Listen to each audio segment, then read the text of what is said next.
مەلا ڕەحمان فەتاحی جێگرە کوردەکەی محەممەد جۆلانی لە سووریا. کوڕەکەی بە ناوی زەرقاویەوە ناوناوە و ئێستا موفتی تەحریری شامە.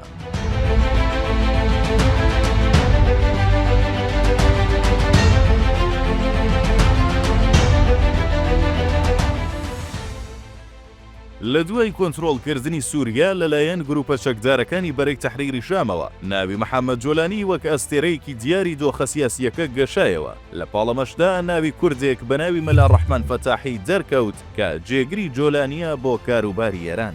مەلا ڕەحمان فەتاحی ناسراوە بە شێخ عەبدوڕەحمان فەتاحی لەدایکبووی گوندی سۆڵغەی ناوچەی مەنگوڕایەتی سەر بە شاری مەهابادە. لە تەمەنی منداڵیدا باوکی لەدەست دەدات و بۆ خوێندنی فەقێتی دەچێتە هەرێمی کوردستان.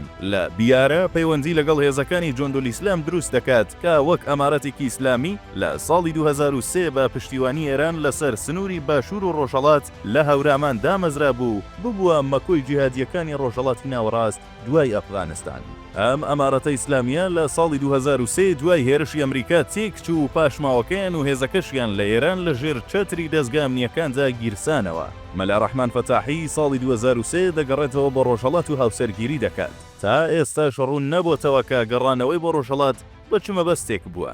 ئایا لە ئیمارەتی ئیسلامی دڵسار بووەوە یان نێردرا بوو بۆ ڕاگەاندنی بیری سەلەفیەت و چاوەڕوانی دەرفەت بوو. ناوبرەو هەتا ساڵی 2004 و کاتی ڕاپەڕینی خەڵکی مەهاباد دژی کوشتنی شوانی سەید قادر و هاتنی شەپۆلی جوندولیسلام بۆ ناوچەی موکریان. لە گوندی زێوەی سەر بە ناوچەی مەنگوڕایەتی شاری مەهاباد پێشنوێژی مزگەوت بوو. ئەگەرچی بە پێچەوانی مامۆستایانی ئاینی کورد کە سەر و سیمایەکی ڕێکوپێکیان هەیە ئەو هەمیشە بە قیافەیەکی نامۆ و ڕیشێکی درێژ سمێڵێکی تاشرا و پانتۆڵێکی کورتەوە دەردەکەوێت. لەگەڵ هاتنی جوندولیسلام بۆ ناوچەی موکریان لە هاوینی ساڵی 2004 ناوبراویش گوند بە گوند لەگەڵیان دەگەڕا و ڕێنوێنیان بوو. ئەوان توانیان هەندێک لە گەنجەکانی ئەو ناوچەیە ناونووس بکەن و بەرەو بیر و باوەڕی خۆیان ڕابکێشن. پاشان ئەو گەنجانە ڕەوانەی پاکستان کران و تەنانەت هەندێکیشیان لە ئەفغانستان خۆیان تەقاندەوە و کوژران. مەلا ڕەحمان دوایەوە دەستی لە پێشنوێژی هەڵگرت و ماڵی گواستەوە بۆ گەڕاکی پشتەب لە شاری مەهاباد. فەتاحی کەسێکی جیهادیە و خۆی بە شاگردی مەلا کرێکار دەزانێ. ئاوینی ساڵی 2006 کاتێک ئەبوو موسعاب زەرقاوی لە عێراق دەکوژرێ ئەو منداڵە تازە لەدایک بووەکەی بە ناوی موسعاب ناودەنێت و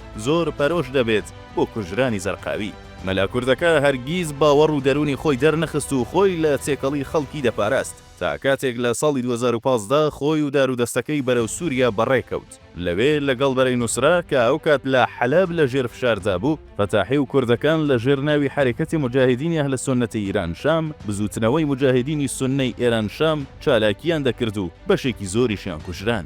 مەلا ڕەحمان فەتاحی تا کاتێک لە مەهاباد بوو هیچ کات خاوەنی بڕیاری سەربەخۆی خۆی نەبوو لە ژێر هەژمونی ئیسلامیەکانی باشوور و ڕۆژهەڵاتدا بوو. ناوبراو ئێستا پلەی موفتی شەرعی هەیە لە ناو تەحریری شام لە سووریا و بە یەکێک لە سەرکردە دیارەکانی تەحریری شام و نزیکی ئەبوو محەممەد جۆلانی دادەنرێت. ئەو کاتیش وەک ئەمیری هەموو کوردەکانی ناو تەحریری شام ناسراوە. ئەوەی گرنگە بە درێژایی کاروچالکیەکانی گروپی تەحریر مەلا ڕەحمان ئەرکی جۆشدانی دەرونی جیهادیەکانی لەستۆ بووە و بەردەوام پێش هەر ئۆپەراسیۆنێکی چەکداری ئەو بە قسەکانی جیهادیەکان جۆش دەدات.